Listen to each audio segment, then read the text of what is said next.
Shalom. I want to give all praises to Yahweh, Bahasham, Yahweh Shai, Bahasham, Ha, Rocha Kodash, Ma'amath. Double honors to the elder apostles of GMS and their elders. Double honors to my elder, Aharawan Ban Yasharala of the Lions Den Camp, here in Jacksonville, Florida. Shalom to the sincere Akim, pushing his truth and sincerity around the four corners of this earth. I'm Nakar Kharab Ban Yasharala, coming out of the Lions Den Camp of Yasharala here in Jacksonville, Florida. And today I'll be coming out with another lesson. And it is on a little video excerpt about India, China, and Russia. South Africa joined Russia to fight the U.S. And right now it's a trade war going on. And this devil, he is calling himself putting tariffs and grievousness upon these other nations for dealing with Russia and China and dealing with each other for mutual beneficial gain. So he's doing all the tariffs and all this stuff, but this is nothing but a war. Right now it's economic, but it is quickly leading up to a hot war, which is the third woe, according to the scriptures. If I'm not mistaken, let's go to it, just for a reference. Revelation 11 and 14, you know.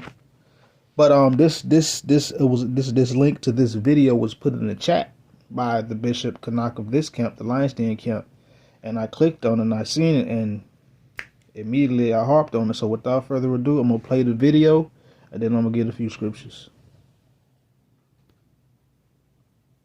Russian President Vladimir Putin is steering the BRICS nations through a crisis triggered by US President Donald Trump's tariffs. In the last 24 hours, Putin held talks with Modi, Xi and Ramaphosa as they unite along with Brazil to counter US trade aggression.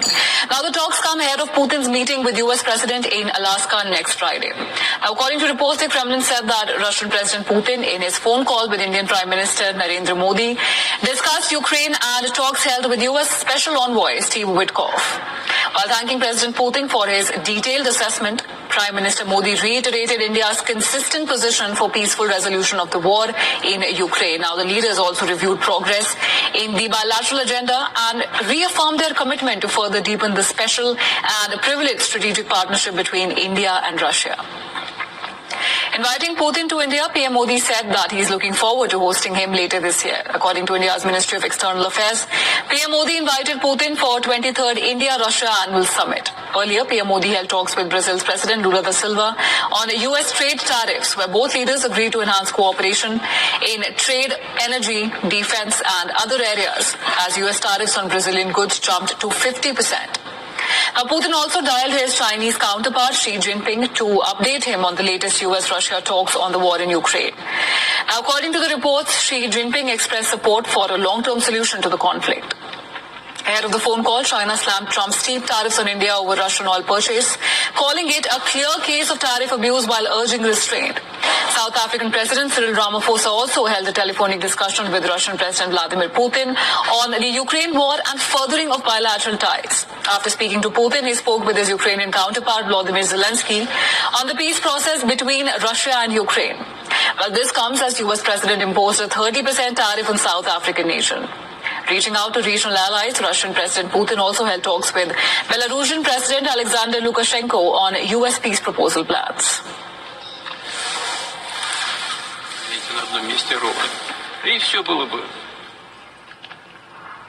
US President Donald Trump's latest round of punishing tariffs kept the dice of trade rolling. Trump has now triggered a diplomatic chain reaction that is drawing China, India, Brazil and South Africa on the same stage. Now the BRICS nations are looking for ways to insulate themselves against Trump's tariff salvo.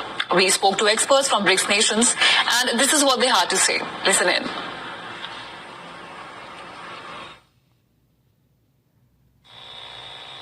It's not easy, as I just mentioned, especially because the United States has a long history of favoring bilateral agreements, and that's exactly what President Trump is doing now, acting very strongly and promising to deal with each country individually. So it would be interesting to see if the countries in the BRICS could rise up to the challenge and act in a little more concerted effort. Doesn't mean they're going to necessarily only act together, that no longer they're going to be pursuing conversations individually with the United States, but that perhaps they could, have a little more of a unified front, to deal with these challenges from the United States. And this is a little bit what President Lula in Brazil has been trying to do. His government has signaled that he wants to continue to have dialogue with the United States. There are important people from the Brazilian government in the last few weeks in Washington negotiating exemptions from some of the tariffs. But also President Lula has signaled that this will not take place, and that the willingness of Brazil to negotiate with the United States is not going to be at the cost of Brazilian sovereignty, because the decision from the United States about Brazil has a very strong political motivation as well, which we can talk if you want. So Brazil has at the same time working with the United States, but also signaling that he wants also to see take the opportunity to have a concerted effort with the BRICS nations and other countries in the South. Yes, I think that the American position is quite ambivalent here, as they're trying to press all the countries which have, by the opinion of American presidents, so-called imbalanced trade with the United States, as United States actually could not earn more from trade with China or India, for instance.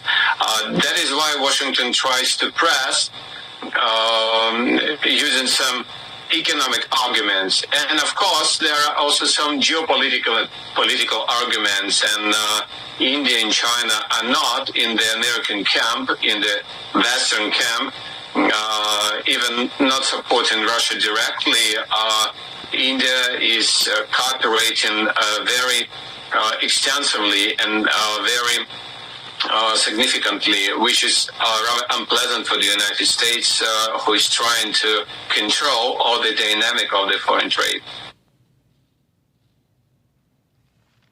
A very singularly bad incident of tariffs affecting that relationship at this point in time.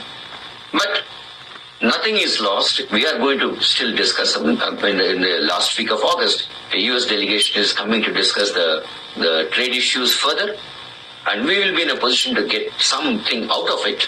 And I strongly believe that once the Ukraine-Russia war is over, I'm sure U.S. is going to look into Russia through a different lens, and that will be the time when all these, Russian tariffs will go away.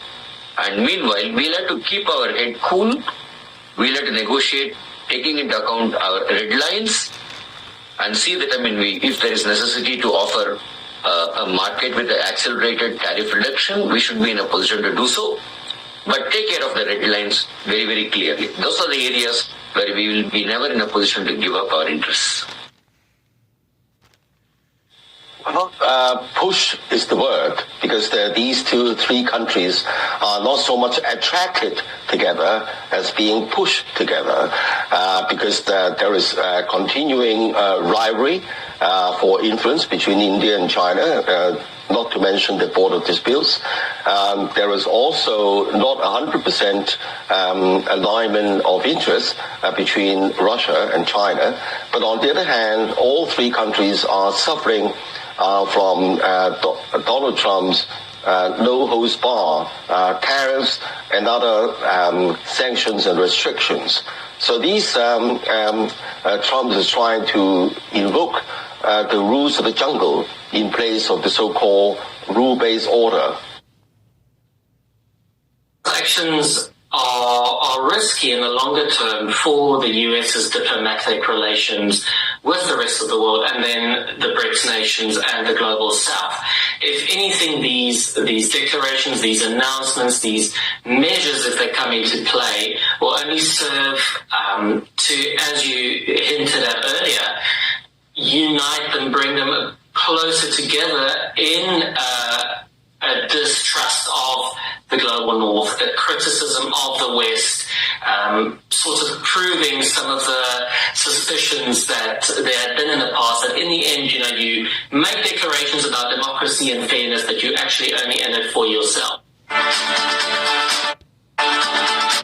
All right, Salakia. So there you go. Trade war. Of course, this devil using grievousness as he do. The bossing people around, the trying to use various tools to make these nations do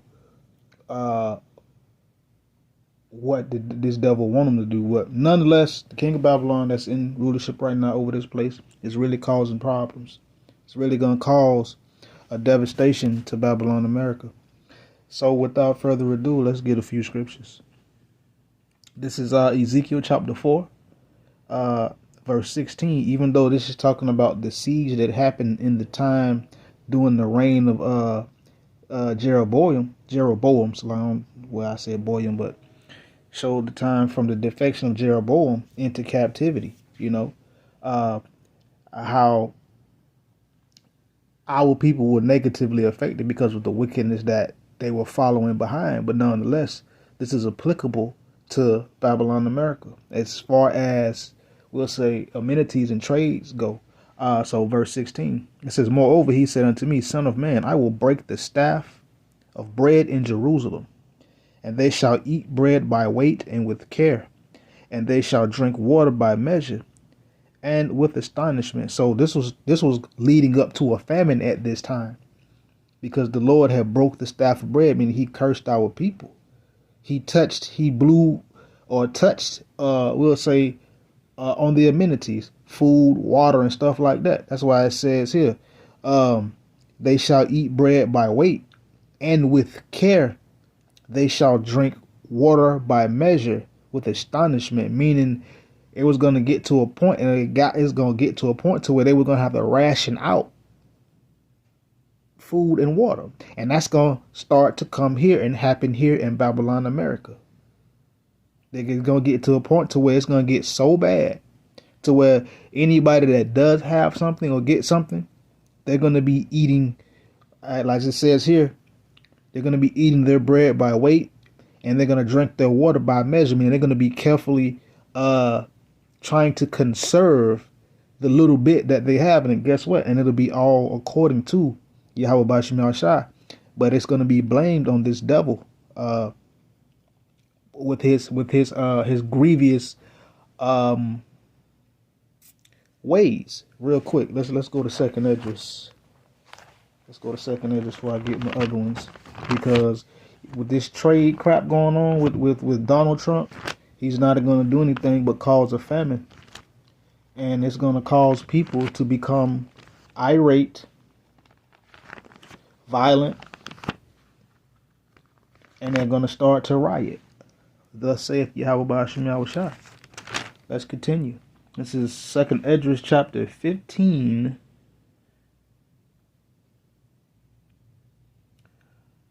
Let's see. I'm going to just start at the point, verse 19.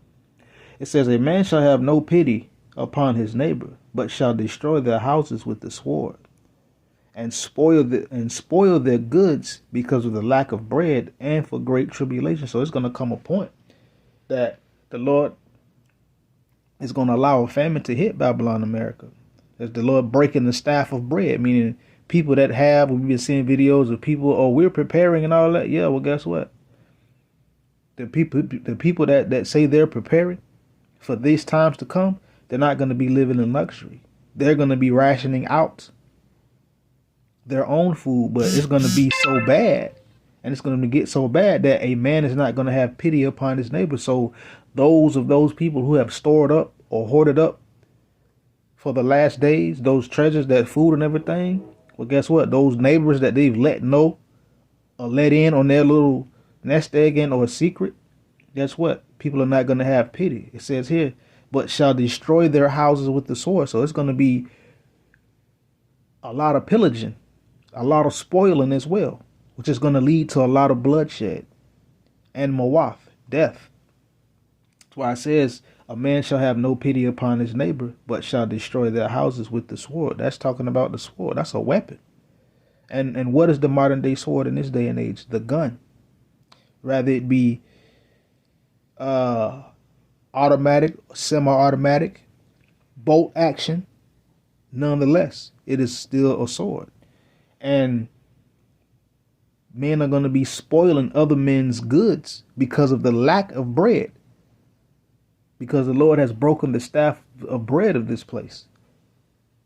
People are going to be trying to ration food out and everything. And guess what? Because of all of these supposed tariffs. And we're seeing it in real time that the more the president of Babylon, America, implement this crap, these tariffs or whatever, guess what? That is causing these other nations to turn further and further away from America, which is going to affect trade, commerce, food, water. It's going to cause a problem. It's going to make people riot. It's going to cause a problem. And people are going to literally be helping each other finish with all their living because of the lack of bread and for great tribulation. So again, back at Ezekiel chapter 4, verse 16. Moreover, he said unto me, Son of man, I will break the staff of bread in Jerusalem, and they shall eat bread by weight and with care, and they shall drink water by measure with astonishment. And people are going to be confused. They're not going to know and understand why these things are happening. And the people that do have a little bit of something that say they store it up, well, guess what? They're going to be rationing that out. Eating bread by weight and drinking water by measure so they won't consume too much because they're going to be trying to survive. This is to come to you, Babylon, America. Thus saith Yahweh Shem Yahushai, period. See all these tariffs and all this stuff, all this devil threatening these other nations for doing deals without America. That bossing around tactic don't work no more. That bully tactic, I should say, not bossing tactic, but that bully tactic, it doesn't work anymore. It's just going to put more proverbial nails in the coffin of Babylon, America. Let's continue. Let me see. No, I'm going to go here first again. This is Isaiah.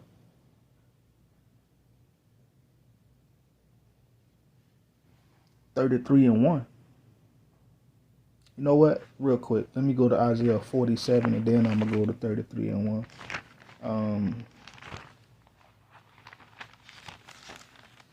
Because this is, again, the statement that I made earlier about these nations turning away from Babylon, America. This is Isaiah 47:1. Come, sit thou in the dust, O virgin daughter of Babylon. Sit on the ground, there is no throne, O daughter of the Chaldeans, for thou shalt no more be called tender and delicate. So sit down on the ground. This is the Lord's judgment against Babylon back then, but this is applicable to today's time as well. Babylon, America says, come and sit down in the dust. Get low. Sit in the dust. Become desolate. Sit over there in the corner somewhere. You ain't on the main stage no more. Don't nobody want to deal with you no more. So it says, O virgin daughter of Babylon, meaning this place has never been besieged. It's never been hit with war. Sure, there have been a couple of protests and stuff here and there, but it's never been besieged or hit with war. That's what it says. Oh, that's what it means by O virgin daughter of Babylon. I mean, it's never been besieged or destroyed. Sit thou on the ground, get in a low state, a low place. There is no throne, O daughter of the Chaldeans, meaning this is no more power structure for this destroying mountain that this devil is built up and that he uses as a proxy to oppress other nations around the four corners of the earth. It says that for thou shalt no more be called tender and delicate. So Babylon, America is not. It is not that once golden city it was perceived to be back in the day, in the early, whenever they established Babylon, America, when they got here. You know. So it's no more. This is no more the place to be. People are literally actively leaving Babylon, America. They're just not putting it on the news. They're not putting it on mainstream media because this devil has always been worrying about a widespread panic. No, what he is worried about is people banding together and fighting against his tomfoolery. And he's very weak and he would lose. Should the Lord allow it, this devil will be taken down immediately. But the Lord is going to do it. So this place is going to be sat in the dust, meaning brought low. And through these unnecessary tariffs and sanctions and stuff that's not helping Babylon America, that's harming Babylon America, it's going to cause a famine. It's going to cause people to riot.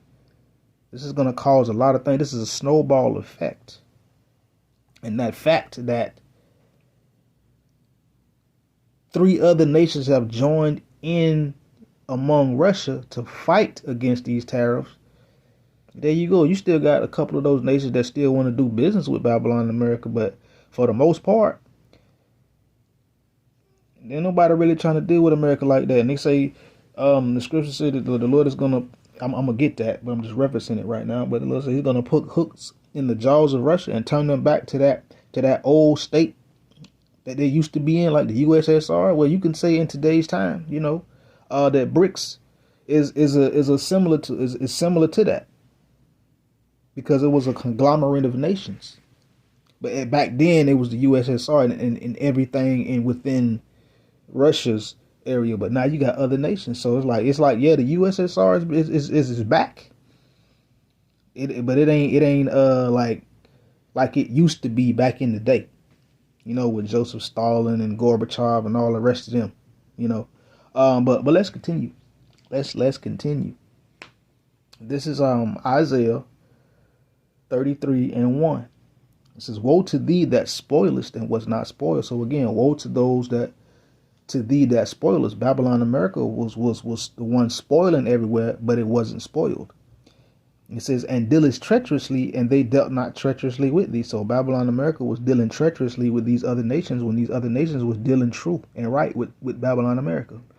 It says, "When thou ceased to spoil, thou shalt be spoiled." So when this place ceased to spoil, when this place decides it wants to stop doing the tomfoolery, guess what?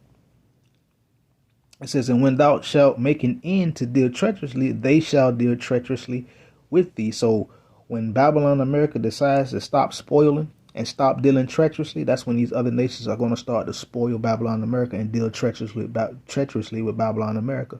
And they're going to be on all one accord because they're already conglomerate together, meaning they're already part of a syndication or a sector or whatever you want to call it.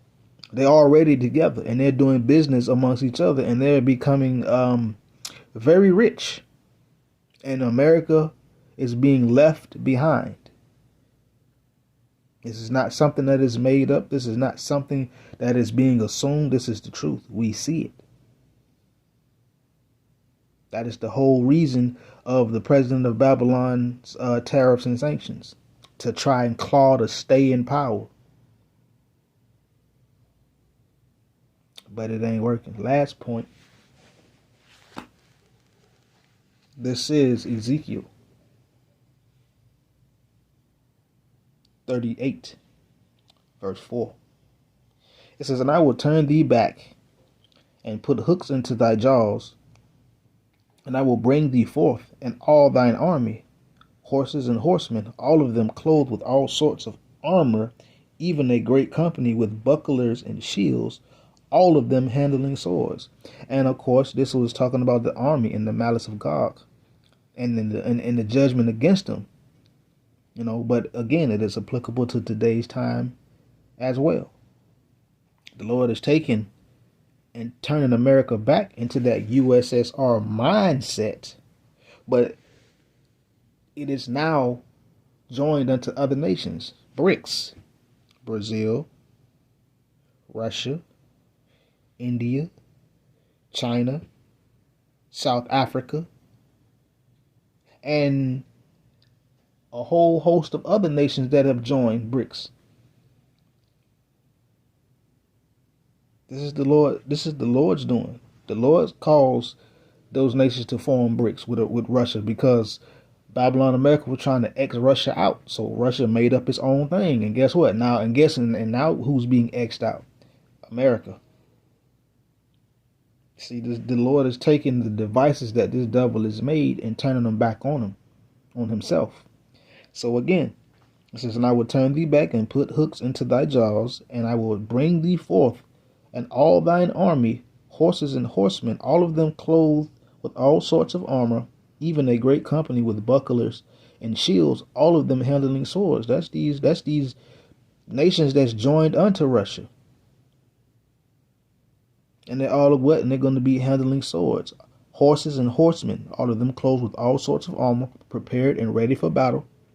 Even a great company with bucklers and shields, and all of them handling swords, meaning ready for war, getting ready to go. You don't think so? Let's go. Verse 5. Persia, Ethiopia, and Libya, with them, all of them, with shield and helmet. It's these other nations. Gomer and all of his bands. Turkey.